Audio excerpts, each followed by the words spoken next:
그래서 우리 크리스천들은 율법이 아닌 그리스도의 법으로 사는 사람들입니다. 그리스도의 법. 우리 한번 성경을 한번 볼까요? 여기 보면 고린도전서 9장 20절에 보면 한번 읽어봅시다.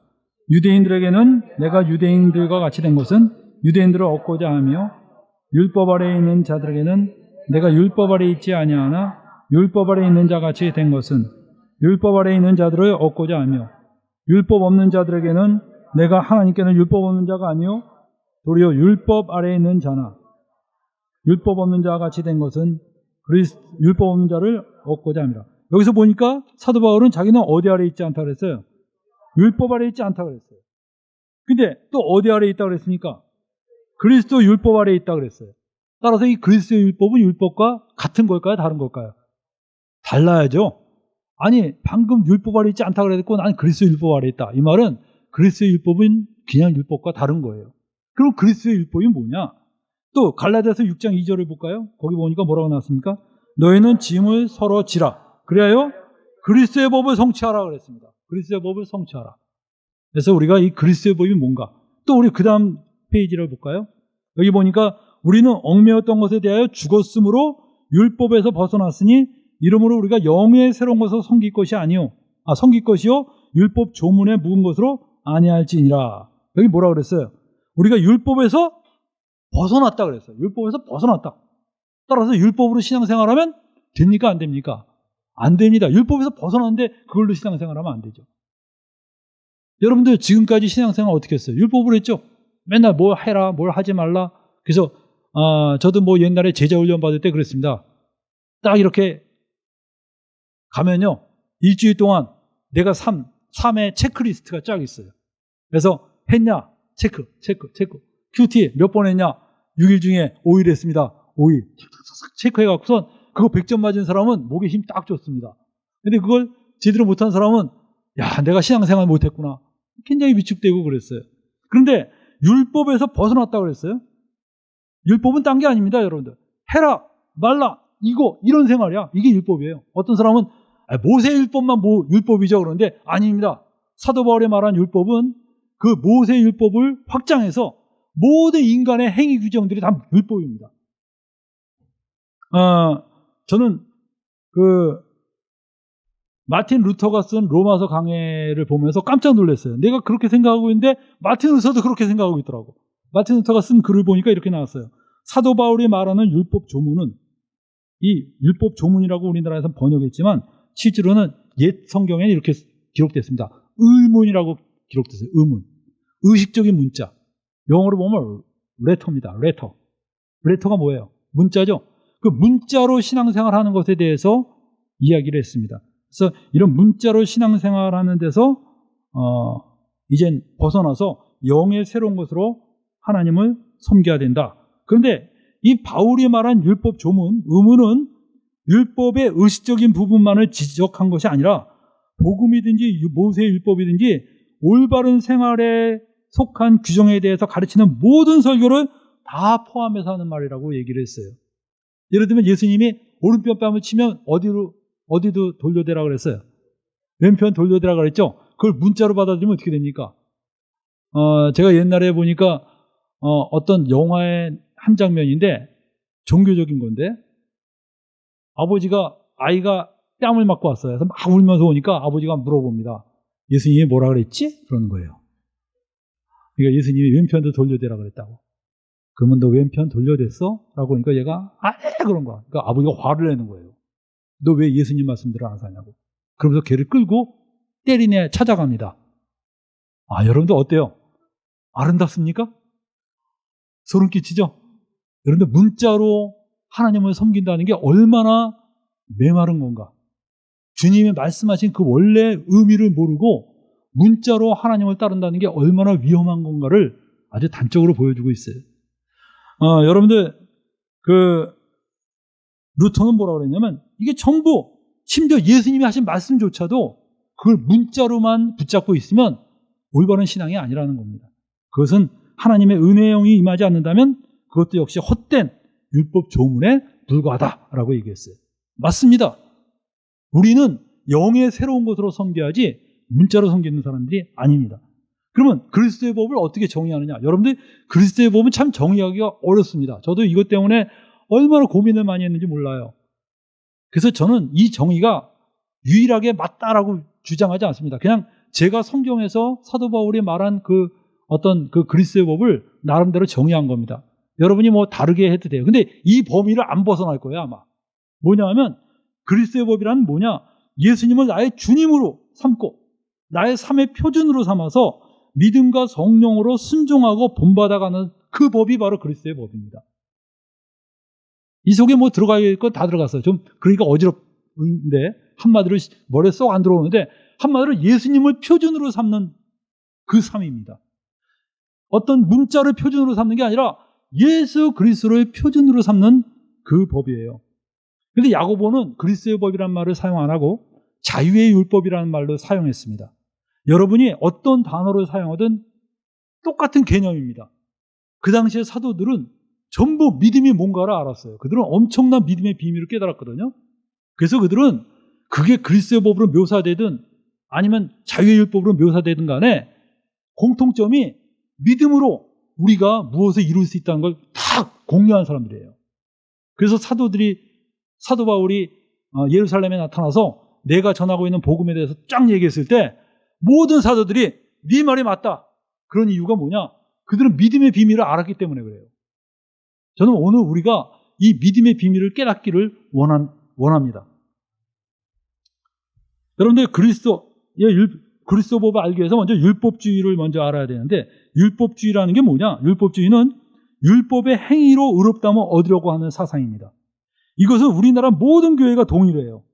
율법의 행위로 의롭다함을 얻으려고 하는 것은 종교개혁자에 의해서 그렇지 않은 율법의 행위로 의롭다함을 얻으려고 하는 사상은 종교개혁자들에 의해서 정제됐습니다. 우리는 믿음으로 의롭다함을 얻는다. 그래서 종교개혁의 3대 원리가 뭡니까? 첫 번째는 뭐예요? 예? 잘 모르죠? 오직 성경입니다. 오직 성경. 성경만이 우리의 기준이다. 그래서 자기 머릿속에서 나온 하나님은 조금 더 중요한 게 아닙니다.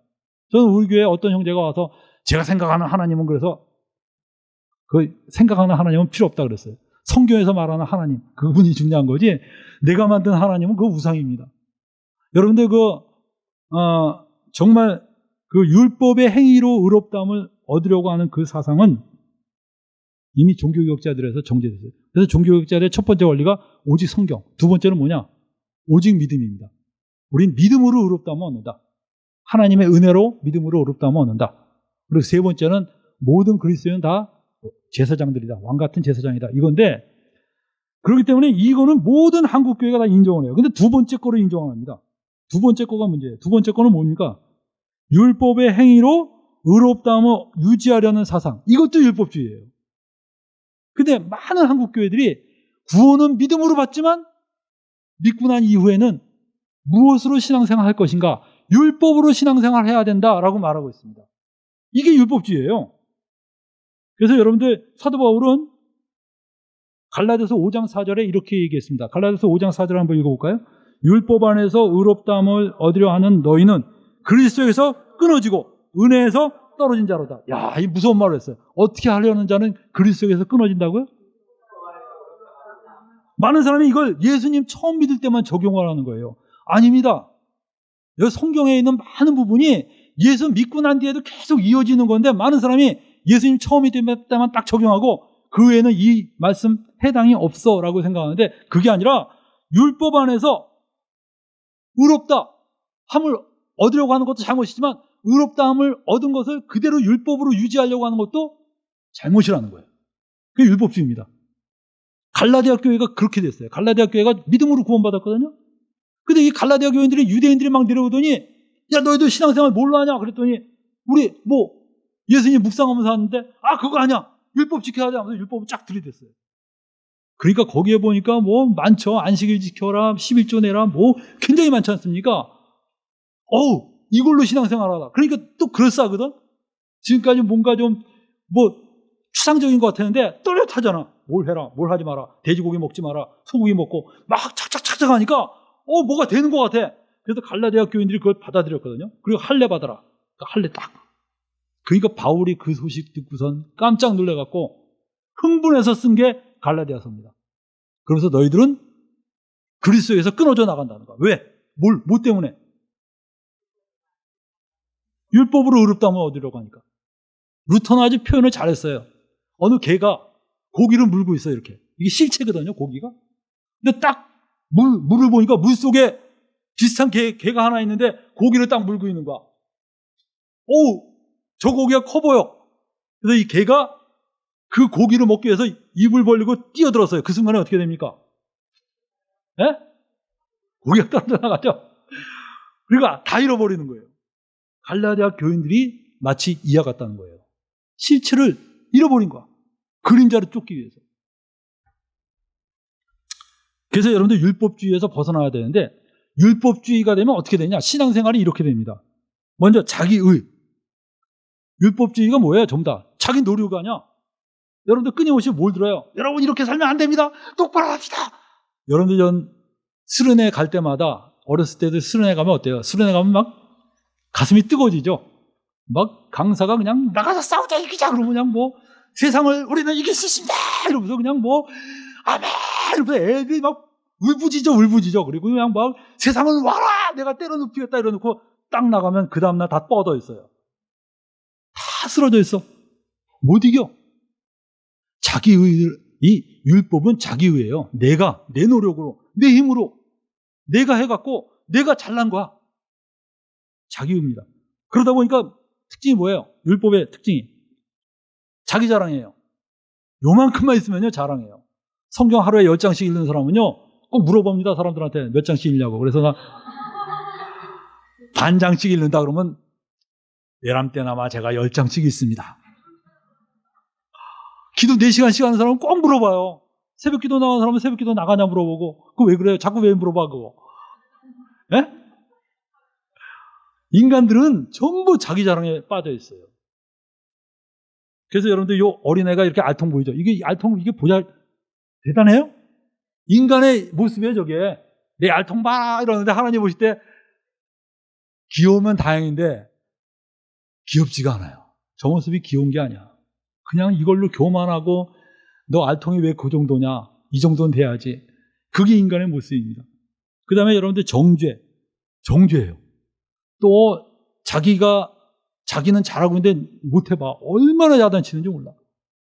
쟤는 저 부분이 굉장히 문제인데 어떤 분 보니까 그냥 아주 문제가 애들이 막 그 선생님을 지긋지긋해. 근데 그 선생님은 잘하는 게 있어요. 뭐냐면 휴지를 절대 안 버려. 안 불어. 차 타고 가다가 누가 담배꽁초 버리면요 진짜 옆에 갖고서 야단칠 정도로. 이분은 이 세상에서 제일 나쁜 사람이 그 담배꽁초 버리고 휴지 버리는 사람이야. 인간들은요 어쩌면 그렇게 자기 딱 틀에 박혀서 그걸로 정죄하고 그걸로 잘난 체하고 그 다음에 문자적인 신앙을 갖고 있어요. 문자적인 신앙. 그래서 여러분들 예수님 당시에도 어땠습니까?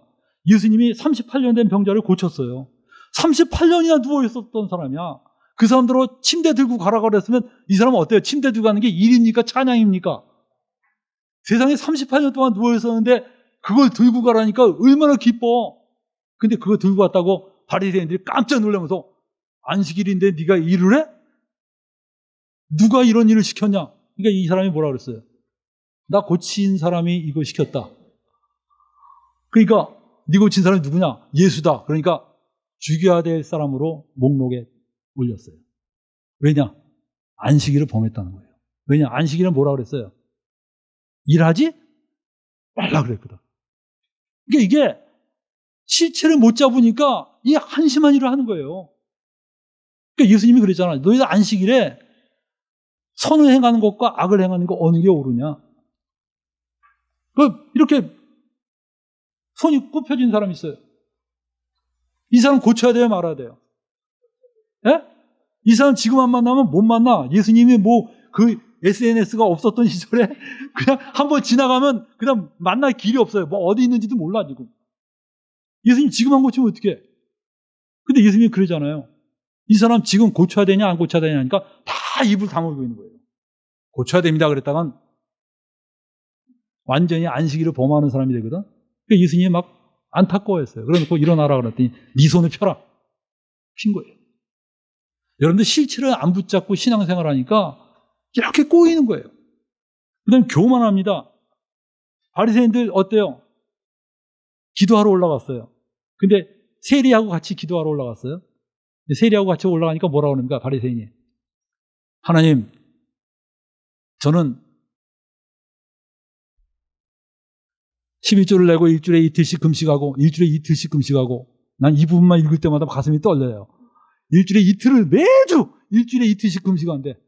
그리고 내가 간음하지 않고 도둑질하지 않고 정말 남의 것 빼앗지 않고 정말 이렇게 불의한 자들과 다른 걸 감사합니다. 그래놓고 옆에 세리를 보더니 뭐라 하냐면 특히 저 세리와 내가 다른 것을 감사합니다 그랬어요. 인간이 그래요. 어떤 유현주학교 선생님은 이거를 한참 애들한테 얘기하더니 맨 나중에 기도할 때 그렇게 기도합니다. 하나님, 우리는 바리새인이 아닌 걸 감사합니다. 그게 똑같은 겁니다. 똑같은 거예요.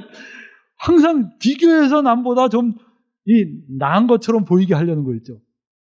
그게 여러분들 인간의 모습이에요. 이 율법주의는 결국 인간이 자기가 영감받는 겁니다. 선을 행해도 자기가 영감받는 거예요. 그리고 교만해지거나 또 반대가 있어요. 좌절입니다. 난 정말 살 수가 없구나. 저 이 좌절을 너무나 많이 맛봤어요. 오호라 난 공고한 자로다. 정말 내 똑바로 살아보려는데 맨날 넘어지는 거야. 그러더니 나중에 자포자기합니다. 난 안 되는 사람입니다. 그 좌절 느껴봤어요? 이 좌절 느껴본 사람은 그래도 신앙생활 하려고 몸부림쳐본 사람이야. 저는 한 번도 좌절은 못 느껴보고 교만해지기만 해봤습니다. 하는 사람들은 아마 제대로 지켜보려고 안 하는 사람일 거예요. 진짜 여러분들 신앙생활 하면요, 좌절을 느낍니다. 이게 다 뭐 때문에 생긴 거냐면 율법주의에서 생긴 거예요. 율법주의는 교만하게 하거나 좌절하게 만듭니다. 이제는 율법에서 바뀌어야 돼요. 그리스도의 법으로 바뀌어야 됩니다. 근데 그리스도의 법으로 어떻게 바뀌느냐? 여러분들 그리스도의 법으로 바뀌기 위해서 첫 번째 관문이 뭐냐? 율법에서 죽어야 돼요. 이게 굉장히 어려운 겁니다. 여러분들 갈라디아서 2장 20절 외우세요? 한번 외워봅시다. 갈라디아서 2장 20절이 아마 전 세계 그리스도인 중에 가장 많이 외우는 구절로 내가 들었어요. 한번 외워볼까요? 내가 그리스도와 함께 십자가에 못 박혔나니 그런즉 이제는 내가 산 것이 아니요 내 안에 그리스도께서 사신 것이라. 이제 내가 육체 가운데 사는 것은 나를 사랑하사 나를 위하여 자기 몸을 버리신 하나님의 아들을 믿는 믿음 안에서 사는 것이라. 할렐루야. 이 구절 외우고 계시는 분 한번 손 들어보세요. 내리세요. 외우니까 뭔가 들은 것 같이 느낌이 드신 분 손 들어보세요. 내리세요. 태어나서 처음 들었다 하시는 분 손 들어보세요. 여러분들 아마 교회 다니면 이 구절처럼 많이 애용되는 구절이 없어요. 근데 이 구절, 바로 앞구절은 외우는 사람이 없더라고요. 내가 성경 많이 외운다는 사람한테 그럼 그 앞구절 외워봐 그러니까 앞구절? 앞구절이 있어? 당연히 앞구절이 있지. 2장 20절인데 19절이 없겠어요? 19절이 뭔지 아세요? 19절? 19절이 이거예요. 한번 읽어보세요. 시작. 내가 율법으로 말미암아 율법을 향하여 죽었나니 이는 하나님을 향하여 살려 함이니라. 여러분들 율법으로 말미암아 율법을 향하여 죽었다. 이게 병행이 안 돼. 이게 선행이 안 되면요 그리스도의 법으로 살 수가 없어. 율법에 대해서 죽어야 돼요. 근데 이 성경에서 죽었다는 거를 두 가지 의미로 나옵니다. 율법으로 말미암아 죽었다 그래요. 율법으로 말미암아 죽었다는 게 뭐냐? 율법을 내가 지키려고 하는데 그 율법이 나를 사망 선고했다는 거야. 율법이 나한테 뭘 선고하냐면 너는 부패한 죄인이다 라는 걸 얘기한 거예요. 철저하게 넌 죽어야 될 죄인이다 이거예요. 네가 선을 행한 것조차도 선이 아니라는 거야. 그 선 뒤에는 뭐가 있어요?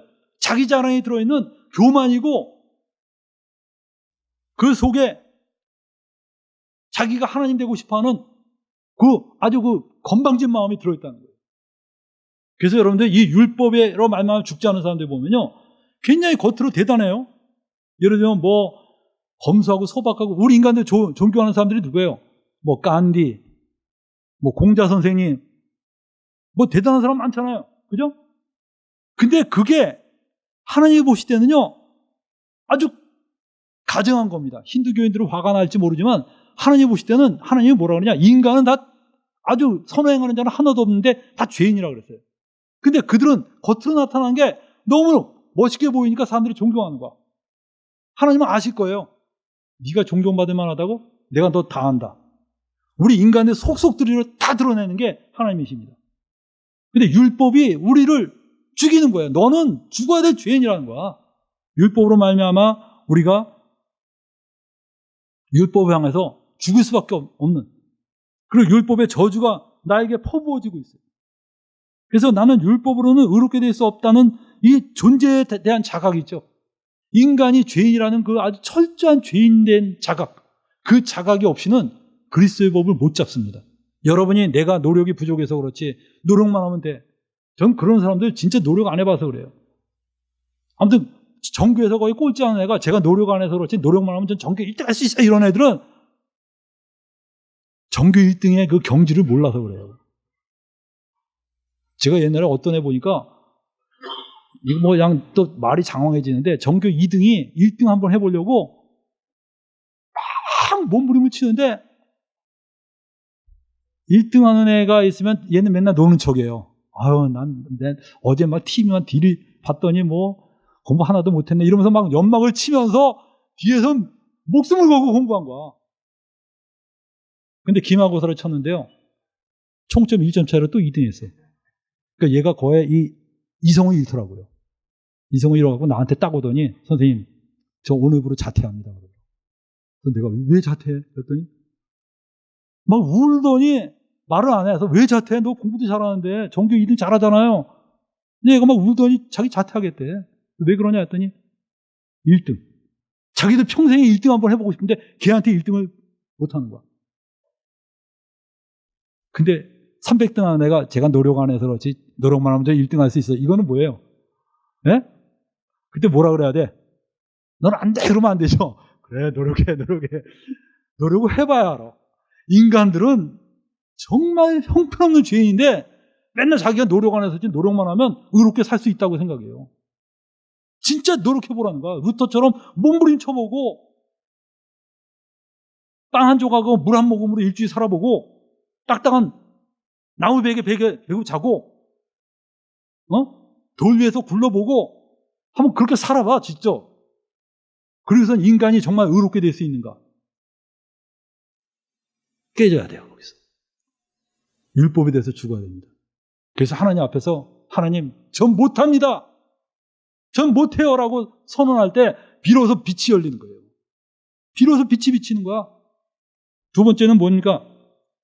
율법에 대해서 죽는데 어떻게 죽냐? 이번에 로마서 7장 4절에 이렇게 나왔어요. 그러므로 내 형제들아 너희도 그리스도의 몸으로 말미암아 율법에 대하여 죽임을 당하였으니, 아까는 율법으로 말미암아 죽었다 그랬는데 지금은 그리스도의 몸으로 말미암아 율법에 대해서 죽음을 당하였다 그럽니다.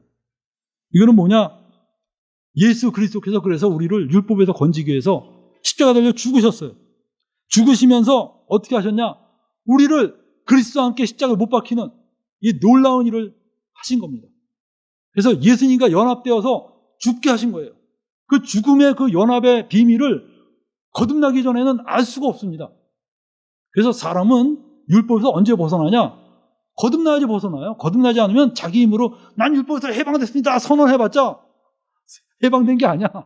여전히 율법에서 살아. 걔는 불가능해. 선언해봤자 걔는 방종으로 가요. 예수님과 함께 십자가에 못 박히는 이 놀라운 역사가 일어나야 돼요. 그러면 어떻게 우리가 율법에서 그리스도의 법으로 가느냐? 여러분들은 이미 예수님을 믿죠? 믿습니까? 안 믿습니까?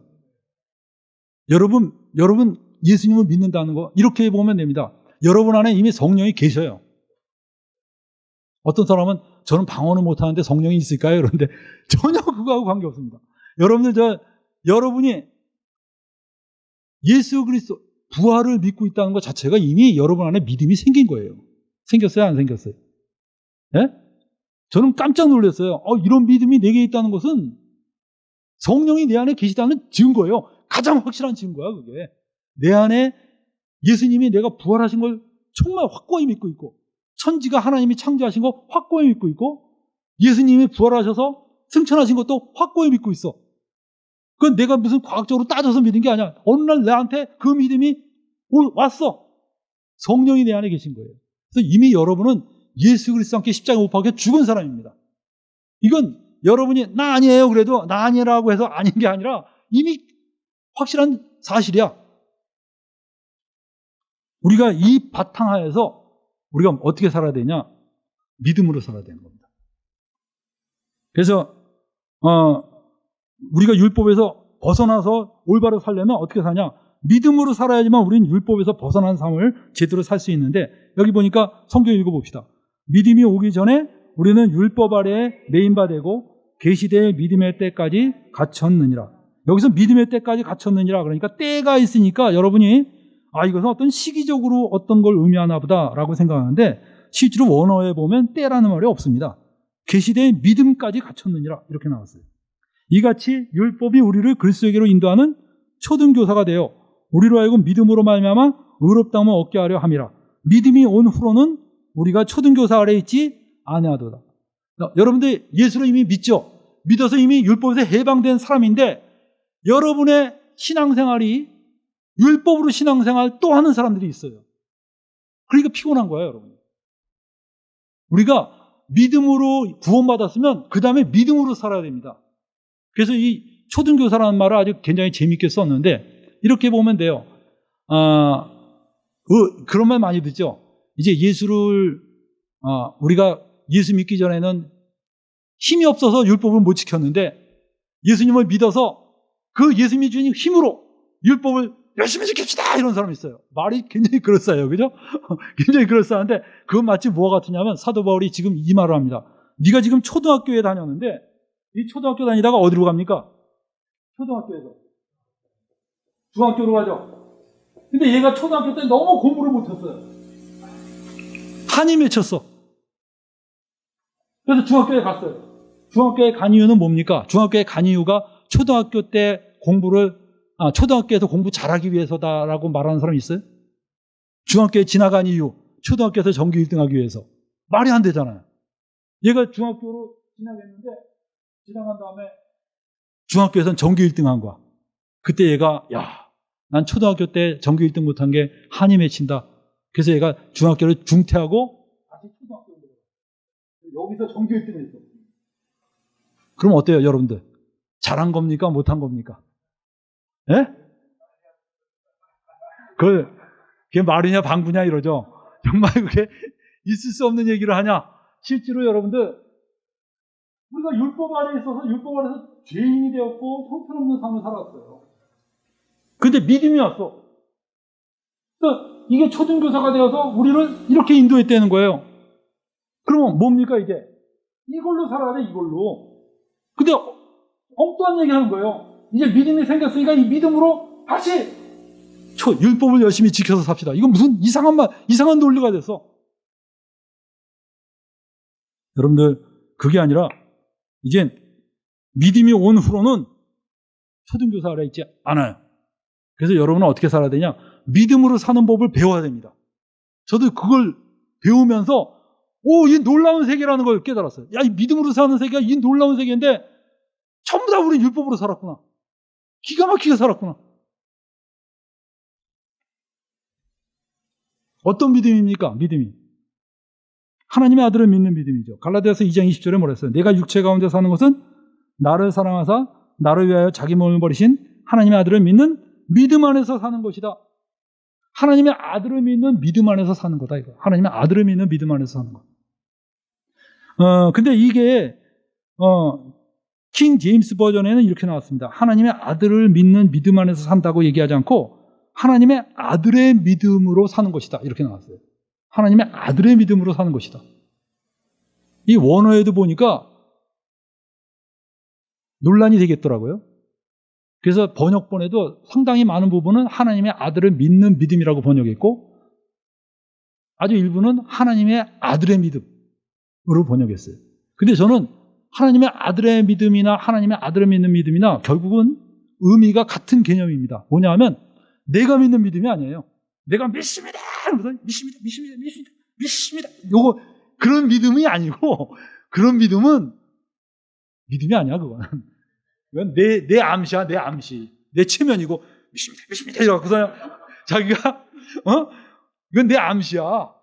그런 믿음은 아무 기적이 안 일어나요. 하나님이 내게 주신 믿음이 있어요. 하나님이 내게 주신 믿음. 그게 하나님의 아들의 믿음이야. 하나님이, 정말 하나님의 아들이 내게 주신 그 믿음으로 내가 신앙생활을 해나가야 돼요. 근데 그 믿음이 우리 안에 있다니까 이미. 여러분 부활을 믿잖아요. 믿어요, 안 믿어요? 이미 이 믿음이 그 안에 임했어, 내 안에. 나는 이 믿음으로 사는 걸 배워야 돼, 지금. 이 믿음. 야, 우리 집에 이렇게 엄청난 게 있는데 이걸 활용하지 못하고. 옛날에 제가 어떤 분 얘기 들어보니까 너무나 그 외국의 어떤 목사님인데 자기 교회 성도가 너무나 어렵게 살아요. 떼거리가 없는 거야. 근데 아들이 미국 갔대. 근데 미국 갔는데 아들이 미국에서 꽤 성공했다는데 아무것도 안 보냅니까? 했더니 이 아주머니가 얘기하는데 그놈이 보내주는 거 하나도 없고 맨날 사진만 보내준대, 사진만. 그래서 그 사진 어떻게 합니까? 하니까 전부 다 벽에다 붙여놨대요. 그래서 그 집에 갔더니 $100짜리 지폐를 그냥 전부 다 붙여놓은 거야, 그냥. 그 사람 눈에는 종이에 사진 하나 박혀있는 것밖에 안 돼요. 이게 자네 나라 돈이 아니야. 세상에 이렇게 무지할 수가 있어요? 이것 떼어서 팔면 얼마나 잘 살 수 있습니까? 주님께서 우리에게 이 엄청난 걸 주셨는데 우리는 전혀 활용 안 하고 사는 거야, 그냥. 율법으로 사는 거야. 아, 쟤는 왜 믿음 줬는데 율법으로 사냐? 쓸 줄은 몰라. 이걸 어떻게 활용할 줄은 모르는 거야. 여러분들, 율법에서 그리스도의 법으로 살려면 성령의 인도하심을 받아야 됩니다. 갈라디아서 5장 16절에 보면 여기 뭐라고 했습니까? 내가 이르노니 너희는 성령을 따라 행하라. 그리하면 육체의 욕심을 이루지 아니하리라. 육체의 소욕은 성령을 거스리고 성령은 육체를 거스리나니 이 둘이 서로 대적함으로 너희가 원하는 것을 하지 못하게 하려 함이라. 너희가 만일 성령의 인도하시는 바가 되면 율법 아래 있지 아니하리라. 여러분들, 하나님께서 우리를 건지신 것이 놀랍게 건져졌습니다. 우리 안에 성령을 부어주시면서 성령께서 아무것도 안 하고 가만히 있는 게 아니라 우리 안에 놀라운 걸 하셨는데 소욕을 일으키셨어요. 소욕, 갈망을 일으키신 겁니다. 여러분들, 이 비밀을 우리가 잠깐만 같이 나눠봅시다.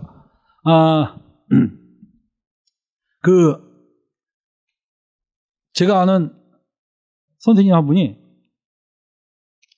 그때는 토요일도 학교를 나갈 때인데 토요일만 되면 흥얼흥얼대요. 막 흥얼흥얼대면서 막 좋아해.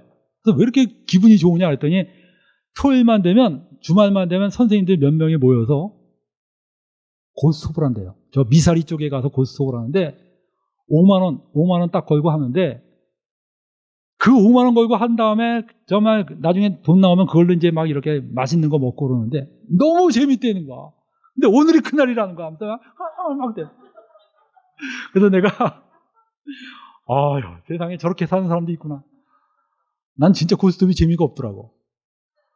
그 사람은 이해를 못하죠, 나를. 나도 그 사람 이해 못하는데. 근데 그 사람한테 내가 고스톱 그만하세요. 그러면 어떻게 될까요? 당신 예수 믿으려면 고스톱 때려치세요 이러면 때려칠 수 있어요, 없어요? 고스톱 때문에 예수님 못 믿을 거야. 그죠? 이렇게 좋은 걸 내가 어떻게 버려? 근데 몇 개월 지났어요. 내가 그날도 또 이제 만나서 물어봤어요. 요새도 고스톱 열심히 하세요? 그러니까 이 사람이 고스톱 끊었습니다. 딱 그러는 거야. 그래서 내가 또 할렐루야 이게 나오려고 그랬어요.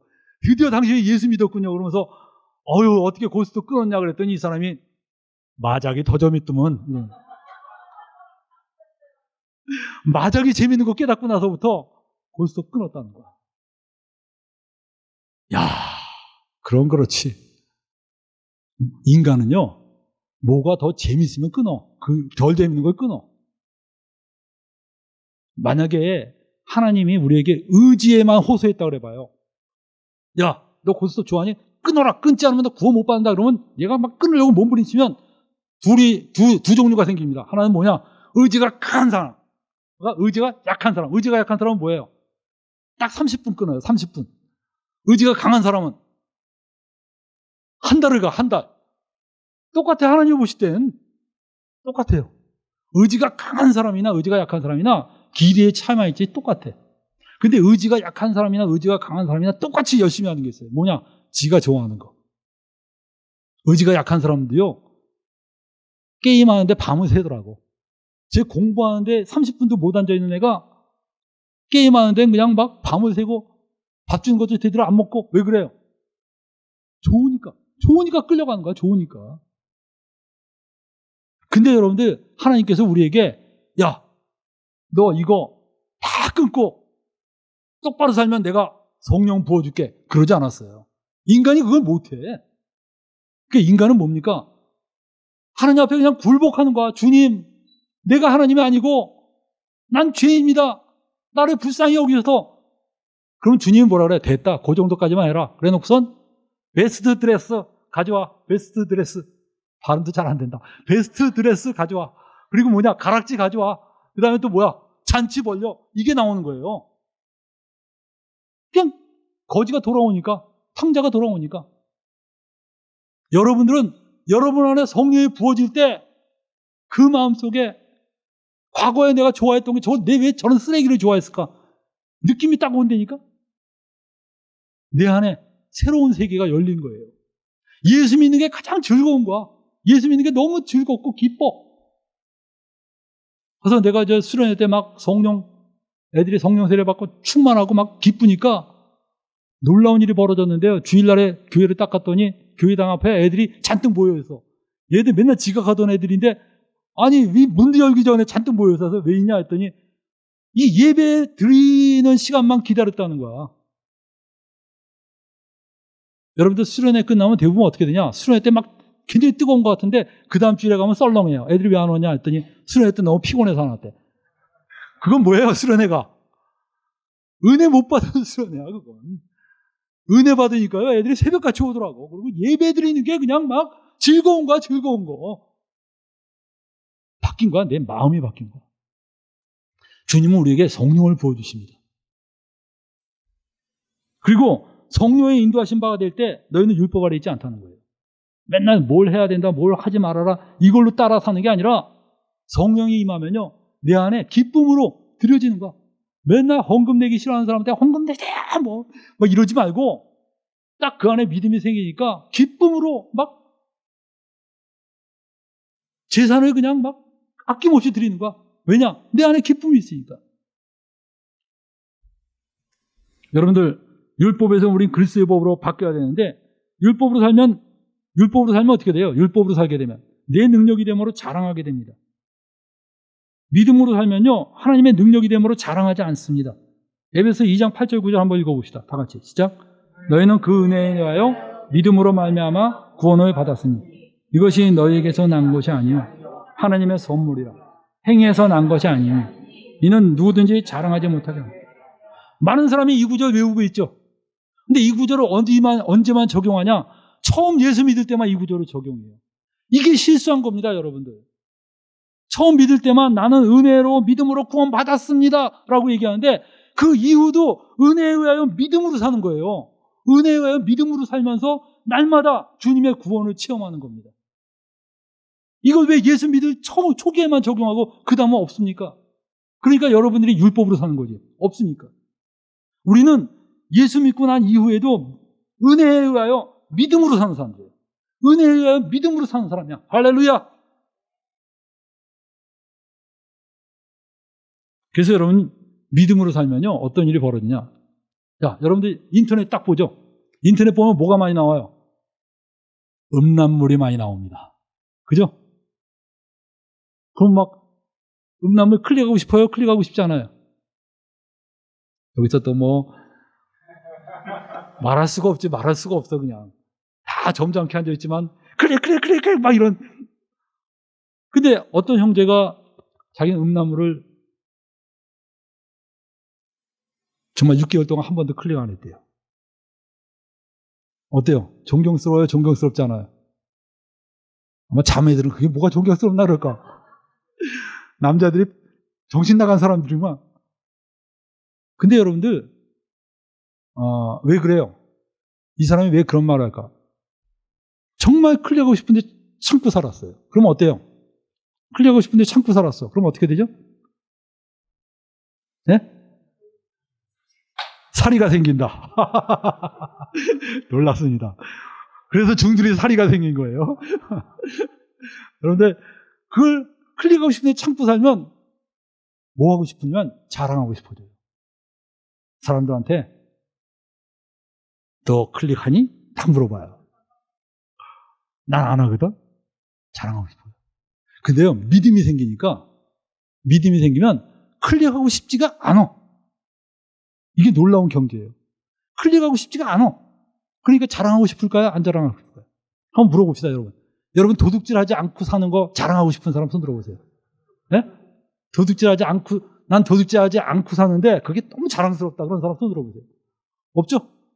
난 살인하지 않고 사는 게 너무 자랑스럽다는 사람 손 들어보세요. 없잖아. 왜? 그게 뭐 자랑스러운 거야? 이미 여러분은 그 경지는 넘어섰잖아요. 그러니까 우리 예수 믿는 사람이 믿음으로 살게 되면요, 새로운 경지가 생겨요. 새로운 경지가 뭐냐? 그 죄를 극복할 수 있는 능력이 생기는 거야. 꼭 참아서 극복하는 게 아니라, 근데 왜 나는 자꾸 이게 충동이 생기느냐? 충동 생기는 어떻게 이기냐? 성경에선 우리가 믿음으로 이긴다고 얘기했어요. 그 믿음으로 이기는 게 뭔지를 모르고 있는 거야. 그냥 입으로는 믿음으로 이깁니다 막 이러는데 그게 뭔지를 모르는데 그거를 우리가, 그 경지를 우리가 오늘 잡아야 돼요. 그래야지만 우리가 여기 참석한 의미가 있어요. 그 경지를 못 잡으면 여기서 지식만 얻고 가는 거야. 오늘 난 많은 거 배웠다. 이걸로 내가 딴 사람한테 가서 또 잘난 체 해야지. 근데 끊임없는 거야, 이게. 자기 자랑은 끝이 없어요. 자기 자랑은 뭐 정말 어떻게 꺾을 수가 없어. 그래서 여러분들, 주님은 뭐라 그랬어요? 자랑치 못하게 함이니라. 이거 굉장히 중요한 말이에요. 네? 누구든지 자랑하지 못하게 함이니라. 복음의 핵심이에요. 여러분의 마음속에 자랑하는 마음이 조금이라도 생긴다면 그건 이미 여러분이 뭔가 핀트가 빗나간다고 하는 걸 아셔야 됩니다. 여러분 그리스도의 법으로 살고 있나요? 질문해 봅시다. 여러분 그리스도의 법으로 살고 있어요? 자, 한번 봅시다. 왜 시간이 갈수록 더 완고해지는가? 한번 물어보세요. 신앙생활 오래 하면 누구 닮아야 됩니까? 근데 여러분 주위에 신앙생활 오래 한 사람들이 예수님 닮아 있어요? 고집이 더 세져 있어요? 예? 근데 놀라운 일이야. 신앙생활 오래 하면 예수님 닮아야 되잖아. 근데 내가 어디 가서 집회를 해도 또 이구동성으로 나와요. 예수님 닮았어요? 고집이 더 세요? 하면 다 같이 고집이 세지지 이러는데 그 이유가 뭘까요? 우린 이론적으로 분명히 예수님 닮아야 돼. 시간이 가면. 그 이유가 성경에 딱 사도 바울이 짚었어요. 율법으로 신앙생활을 했기 때문에 그래요. 여기 보니까 갈라디아서 5장 4절 다시 한번 읽어봅시다. 시작. 율법 안에서 의롭다함을 얻으려 하고는 그리스도에게서 끊어지고 은혜에서 떨어진 자들.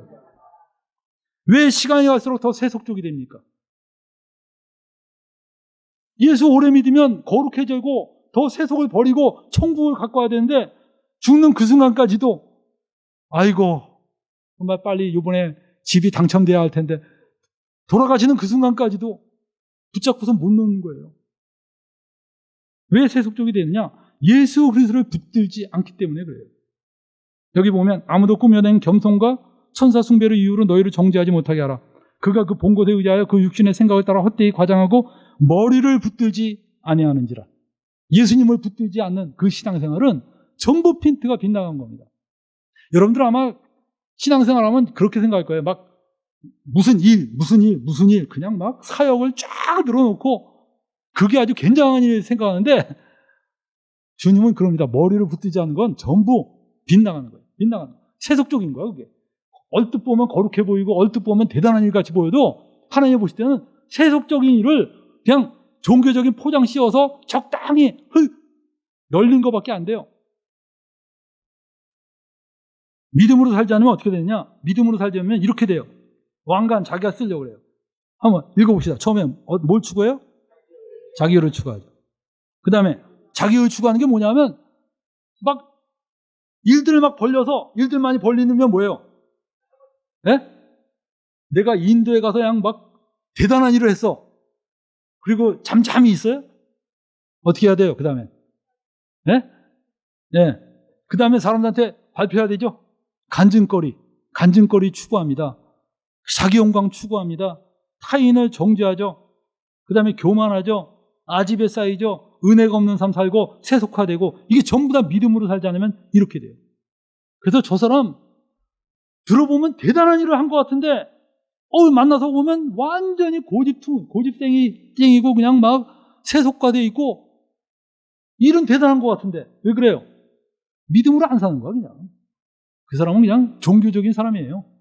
그 사람 하는 일이 대단한 것 같아도 나중에 죽고 난 다음에 보면 모래성입니다. 아무것도 남은 거 하나도 없어요. 나스이냐. 물론 그 사람 통해서 예수 믿는 사람도 있죠. 여러분들 심지어 이렇게 말해 봅시다. 점장이 통해서 예수 믿는 사람도 있어. 저는 어떤 사람 들었는데 점장이가 그러더래요. 당신은 예수 믿어야 될 사람이요. 그래서 그 사람 교회 다니기 시작했대. 그게 여러분들 점장의 열매입니까 그게? 그건 여러분들 믿음의 열매가 아니에요. 그런 건. 그 하나님이 어떻게 해서든지 여러 방법을 통해서 역사하신 것 뿐이지, 그거 여러분들 무슨 상이 있겠어요. 거기. 은혜가 없는 삶을 사는 거예요. 오직 의인은 여러분들 믿음으로 사는 사람입니다. 복음에는 하나님의 의가 나타나서, 읽어봅시다. 시작. 믿음으로 믿음에 이르게 하나님. 기록된 바 오직 의인은 믿음으로 말미암아 살리라. 이게 믿음으로 믿음에 이르게 한다는 것이 영어로 from faith to faith 이렇게 돼 있어요. 믿음으로부터 믿음으로. 저 NIV에는 이렇게 나왔습니다. by faith. 믿음에 의해서. from first to last. 처음부터 끝까지 믿음으로 사는 거예요. 근데 여러분은 어때요? 우린 믿음으로 구원받았습니다. 그 후에는 똑바로 살아야죠. 똑바로 살아야죠. 그렇게 배웠어요? 안 배웠어요? 예? 믿음은 됐고 이젠 똑바로 살아야지. 그렇게 배웠어요. 그러다 보니까 여러분은 매일 실패하고 신앙생활을 수십 년 했어도 고집탱이, 예수님하고 하나도 안다면 종교인으로 변모한 겁니다. 그리스도인의 삶은 믿음에서 시작해서요, 더 깊은 믿음으로 나가는 겁니다. 더 깊은 믿음이 뭔지 모르는 사람은 지금 보나마나 율법주의로 산 사람이에요. 말이 필요 없어. 부인이 남편을 알 거야. 남편이 부인을 알고. 왜? 율법주의로 산 사람은요, 필히 자기중심적이기 때문에 고집이 세고 부딪히게 돼 있어요.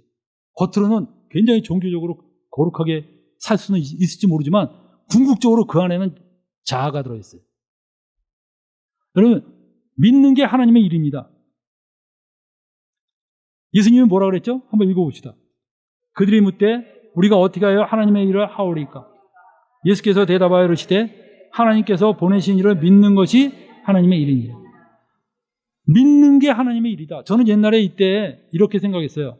믿는 게 하나님의 일이다 그러면 믿는 것도 하나님의 일이다. 이렇게 생각을 했어요. 근데 이게 얼마나 하나님 앞에서 잘못된 말인가.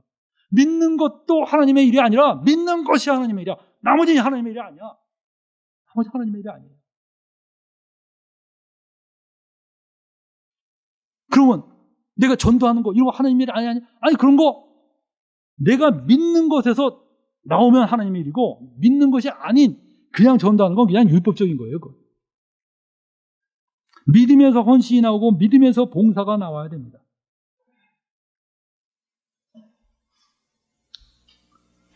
여러분들 믿음은 산을 옮길 수 있다고 그랬어요. 마가복음 11장 22절 다 같이 읽어봅시다.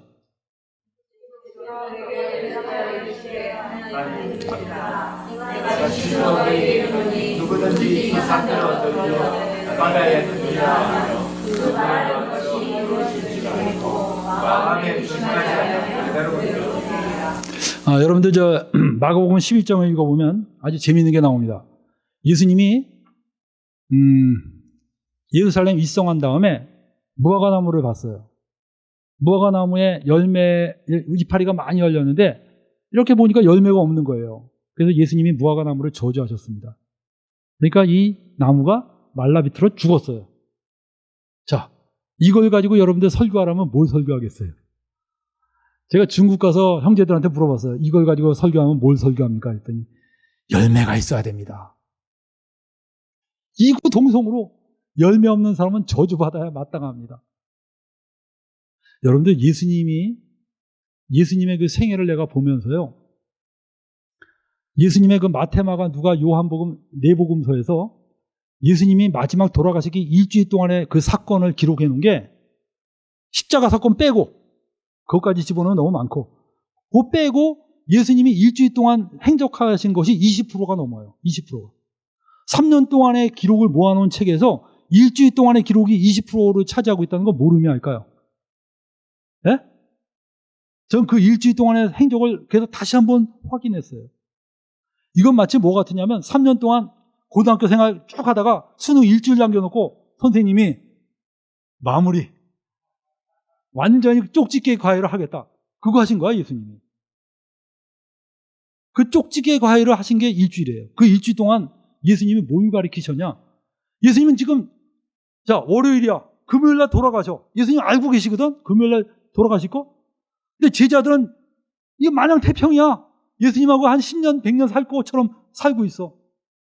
야 그래서 뭔가 마지막으로 메시지를 남겨야 되는데 가르쳐줘. 뭔가 가르쳐야 되는데 이 제자들은 맨날 뭘 가르쳐줘도 언제 말씀하셨어요? 이러고 그냥 뭐 배운 적이 없다 그러고 기가 막히는 애들이야. 예수님 일주일 남겨놓고 아버지가 누구시죠? 이러니까 예수님 기가 막힌 거죠. 그러니까 정말 근데 그 예수님이 그 제자들 일주일 남겨놓고 월요일 날이었어요. 금요일 날 돌아가시거든? 월요일 날 무화과 나무 말려 죽인 거야. 그리고 거기다가 열매 안 맺히면 죽는다. 이거 교훈하셨냐? 아니에요, 예수님. 그런 교훈 안 하셨어. 거기 성경에 보면 그렇게 나와요. 무화과 나무가 열매를 맺지 않았는데 이는 때가 아직 아님이로라 그랬어요. 아니 겨울에 사과가 안 맺히는 거 당연한 거 아니야? 그래요, 안 그래요? 그러니까 당연히 안 맺힌 건데 그게 뭐가 문제예요? 근데 그걸 가지고 설교하려니까 얼마나 힘들겠어. 때가 아니지만 그럼 왜 이파리가 무성합니까? 이러면서 그냥 괘씸죄로 뭐 이런 식으로 막 성경을 왜곡해요. 근데 예수님은 그랬어요. 무화과는 딱 말려 죽인 다음에 제자들이 와서 그랬어요. 무화과 나무가 말랐습니다. 그러니까 예수님이 거기서 뭐라고 말씀하셨냐? 하나님을 믿어라.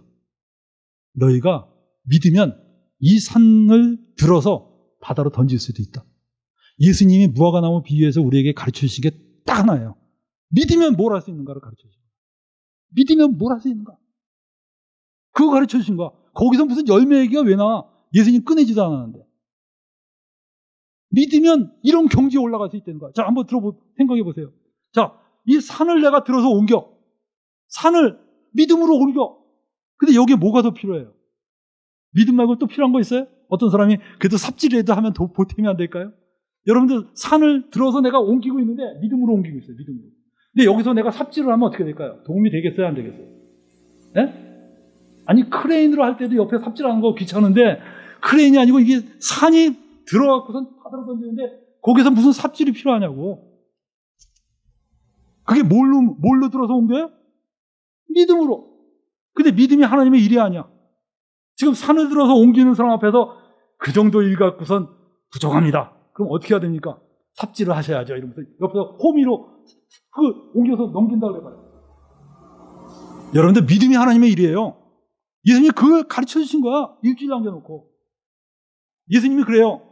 원수를 사랑하라. 원수를 사랑하라 말씀하셨어요. 근데 이웃도 못 사랑하는 사람이 원수 사랑할 수 있어요, 없어요? 네? 이웃은 못 사랑해도 원수만은 사랑해요? 그럴 수가 없죠. 그럴 수가 없어. 인간은 이웃도 못 사랑하는 사람이에요. 근데 그 사람한테 원수를 사랑해라. 예수님의 산상수훈이에요. 예수님의 산상수훈 지켜야 됩니까? 안 지켜도 됩니까? 지켜야죠. 근데 이웃도 못 사랑해서 우린 율법으로 의롭게 되지 못한 사람인데 어떻게 원수를 사랑할 수 있어요? 근데 예수님이 말씀하신 건 딴 게 아닙니다. 네가 믿으면 여기까지 간다는 거야. 네가 믿으면 원수도 사랑할 수 있는 그 경지까지 올라간다는 거예요. 근데 우리는 그거를 내 노력으로 올라가려니까 얼마나 힘들겠어요. 믿음이 만들어내는 그 경지를 우리가 알아야 된다는 겁니다. 그래서 여러분들 우리는 믿음으로 성령을 받았어요. 성령도 뭘로 받아요? 믿음으로 받은 거예요. 나를 믿는 자는 성경의 이름같이 그 배에서 생수의 강이 흘러나리라. 이는 그를 믿는 자의 받을 성령을 가리켜 말씀하신 것이라. 그런데 뭐 전자오락 좋아하는 애한테 너 전자오락 끊어야지만 끊고 예수 믿어. 그러면 구원받아. 그러면 절대 예수 못 믿어요, 이게. 근데 네가 정말 하나님 앞에서 하나님 난 죄인입니다. 내가 이거 너무 좋아하는데 나 끊을 수가 없어요. 나 좀 살려주십시오. 납작 엎드리면 하나님으로부터 뭔가 임한다. 보배로운 믿음이 임한다. 그리고 그 태산같이 무거워서 절대 옮길 수 없는 그 산이 번쩍 들어갔고 바다로 던지는 걸 네가 체험할 거라는 거예요. 그게 여러분들 바로 살아있는 믿음의 세계입니다. 여러분들 관념적인 믿음의 세계로만 산다면 여러분의 신앙생활은 그냥 화석화된 믿음이에요. 그냥 믿고 있다고 상상하는 그런 신앙생활이 움직이는 그런 신앙생활이 아닙니다. 갈라디아서 3장 5절에 뭐라고 나왔습니까? 너에게 성령을 주시고 너희 가운데 능력을 행하시는 이에 율법의 행위에서냐? 듣고 믿음에서냐? 이 질문에 대해서 대답이 뭘까요? 너에게 성령을 주시고 너희 가운데 능력을 행하시는 일에 이게 율법의 행위에서냐? 듣고 믿음에서냐? 어디에서요? 듣고 믿음에서예요. 능력이 거기서 나온다는 거예요. 능력이. 우리는 맨날 내가 똑바로 살아야지 능력이 나온다고 생각하는데 아닙니다. 믿음에서 능력이 나오는 거예요. 믿음에서 능력이 나와요. 믿음 안에서 성령의 인도하심과 능력을 우리는 받는 겁니다. 그리고 믿음으로 우리는 사랑을 이룹니다. 바로 예수께서 우리를 사랑하신 그 사랑을 우리가 바로 체험하고 그 믿음으로 바로 우리가 또한 사랑을 이루는 것이죠. 그래서 그가 우리를 위하여 목숨을 버리셨으니 우리가 이로써 사랑을 알고 우리도 형제들을 위하여 목숨을 버리는 것이 마땅하니라 그랬어요. 그 다음 가봅시다. 그래서 우리는 믿음으로 죄에서 승리한다. 그래서 이 마가복음 11장 12절 22절 열매 없는 무화과나무 이야기 아까 했죠. 그래서 여러분들 거룩한 삶은 믿음으로 이루어집니다. 내 안에 있는 그 더러운 정욕과 내 안에 있는 많은 것들 내가 막 이기려면 힘들어요. 근데 여러분이 믿음에 서서 그 믿음의 비밀을 아는 순간에 이게 극복하기가 쉬워지는 거예요. 그냥 믿음으로 그냥 명령해서 옮겨버릴 수 있는 거예요. 요한일서 5장 4절 읽어볼까요? 대저 하나님께로서 난 자마다 세상을 이기느니라. 세상을 이긴 이금은 이것이니 우리의 믿음이다. 할렐루야. 그래서 여러분들 믿음과 행위의 관계를 정리해 봅시다. 자, 이 기관차 맨 앞에 뭐가 있어요? 기관차가 있죠. 기관차. 엔진이 있습니다. 그 다음에 연료가 있어요. 엔진만 있으면 못 가죠. 연료가 있어야 될 거 아닙니까? 그 다음에 뭐가 있어요?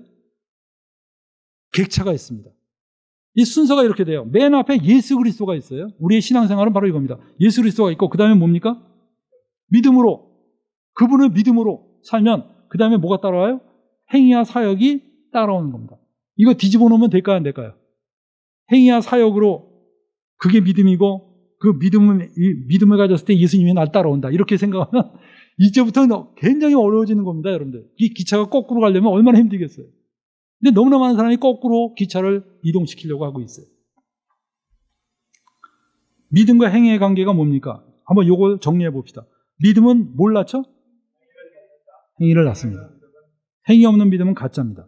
야고보서에는 행위를 굉장히 강조하는데 그 야고보서가 행위를 강조한 게 아닙니다. 야고보는요, 진짜 믿음을 강조한 거예요. 진짜 믿으면 이런 게 생기는데 넌 그런 게 안 생겼지 않냐? 근데 너 믿고 있다고 착각하고 있다는 거야. 그러니까 정신 차려라. 그게 야고보서의 논지입니다. 야고보가 여러분들 믿음도 중요하지만 행위도 중요합니다. 이렇게 말했다면 야고보서는 이단서예요, 이단서. 근데 여러분 그렇지 않습니다. 야고보도 믿음으로 거듭난 걸 체험한 사람이거든. 야고보는 절대 그런 말 안 했어요. 행함이 없는 믿음이 죽은 믿음이다. 믿음을 강조한 거예요, 믿음. 행함이 없는 믿음은 죽은 믿음이다. 여러분들 아브라함에게 하나님이 이삭을 바쳐라 그러니까 저녁에 바치라 그랬으니까 아브라함이 언제 바쳤어요?